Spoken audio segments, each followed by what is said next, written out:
South के पवन कल्याण को भले ही अब पावर स्टार का तमगा मिल गया हो, लेकिन एक समय ऐसा भी था जब उनकी पर्सनल लाइफ बहुत तनावों से गुजर रही थी। कभी ये कहने वाले कि मैं शादी नहीं करूंगा, फिर कुछ ऐसा होता चला गया कि वो एक नहीं, दो नहीं, बल्कि 3 बार दूल्हे बने। पहली पत्नी नंदिनी को तलाक दिए बिना वो अपनी को स्टार रेनू के साथ लिव इन में रहने लगे। इस बात से नाराज होकर नंदिनी ने पवन और चिरंजीवी समेत पूरे परिवार पर केस फाइल कर दिया। तलाक के बाद पवन को 5 करोड़ की एलिमनी भी देनी पड़ी। दूसरी पत्नी ने भाई की आर्थिक मदद करने पर तलाक दे दिया। हर कोई उन्हें पवन कल्याण के नाम से जानता है, लेकिन उनका असली नाम कोनिडेला कल्याण बाबू है। पवन कल्याण नाम अपनाने के पीछे भी एक दिलचस्प कहानी है। पवन कल्याण शुरुआत से ही स्पोर्ट्स में बहुत अच्छे थे। कराटे में ब्लैक बेल्ट थे। एक दिन मार्शल आर्ट का प्रेजेंटेशन था। इसी दौरान उन्होंने अपने नाम में पवन जोड़ लिया। खुद पवन कल्याण ने एक इंटरव्यू में बताया था कि मैं एक बहुत छोटी फैमिली से आता हूँ, बहुत छोटे स्कूल से पढ़ाई पूरी की। परिवार वाले जो कहते गए वो मैं करता गया। खुद के बारे में सोचने का कभी मौका नहीं मिला। इसका असर मेरी पढ़ाई पर भी पड़ा और मैं फेल होता चला गया। मेरा ध्यान पढ़ाई पर कम, बाकी चीज़ों पर ज़्यादा रहता था। इसी वक्त मुझे अस्थमा हो गया और कुछ दिनों के लिए मुझे हॉस्पिटल में भर्ती होना पड़ा। लोगों से मिलना जुलना भी कम हो गया। खैर, वैसे खुद ही वो बहुत सोशल पर्सन नहीं है, पर कुछ समय के बाद ये चीज़ें मुझे परेशान करने लगी और मैं डिप्रेशन में चला गया। मैं सुसाइड करना चाहता था। उस वक्त मेरे बड़े भाई चिरंजीवी फिल्मों में एक्टिव थे।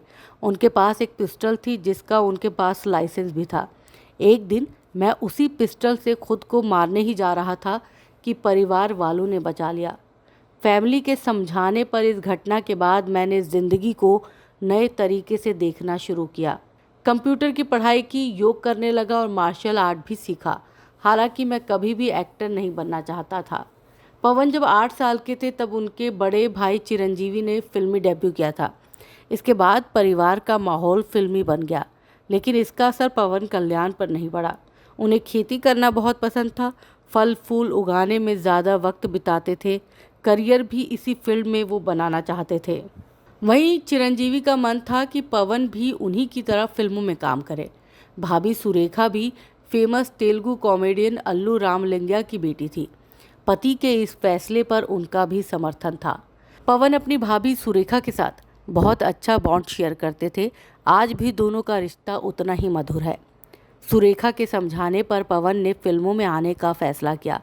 यही कारण है कि उन्हें एक्सीडेंटल स्टार कहा जाता है। फिल्मी डेब्यू के 1 साल बाद ही पवन ने नंदिनी से शादी कर ली। ये शादी उन्होंने परिवार वालों के कहने पर की थी। एक इंटरव्यू में उन्होंने कहा था कि परिवार के कहने पर मैंने रिश्ते को अपना लिया। कुछ समय के बाद हमारे बीच चीज़ें खराब होने लगी। हर रिश्ते में सब कुछ ठीक नहीं चलता, इसलिए ये अच्छा है कि एक दूसरे से अलग हो जाए। नंदिनी से तलाक लेने से पहले पवन अपनी को स्टार रेनू देसाई के साथ लिव इन में रहने लगे थे। 2004 में रेनू ने बेटी अकीरा नंदन को जन्म दिया। बिना तलाक लिए दूसरी महिला के साथ रहने के कारण नंदिनी ने पवन के खिलाफ कानून के तहत केस दर्ज कर लिया। साथ ही खर्च के लिए उन्होंने तलाक के बाद हर महीने 5 लाख रुपए की डिमांड की। 2007 में ही पवन ने नंदिनी से तलाक ले लिया। तलाक के समय पवन ने 5 करोड़ की एलिमनी भरी थी।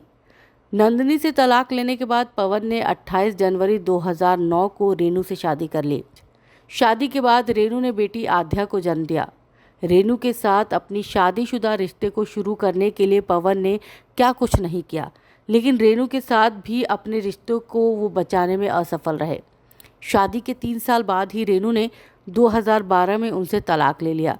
इस बार तलाक की वजह अफेयर नहीं था। रिपोर्ट्स में दावा किया जाता है कि आर्थिक तंगी के दौरान पवन ने अपने भाई नागेंद्र बाबू की मदद की, जो कि तलाक का कारण बनी। हालांकि दोनों ने इस बारे में कभी बात नहीं की।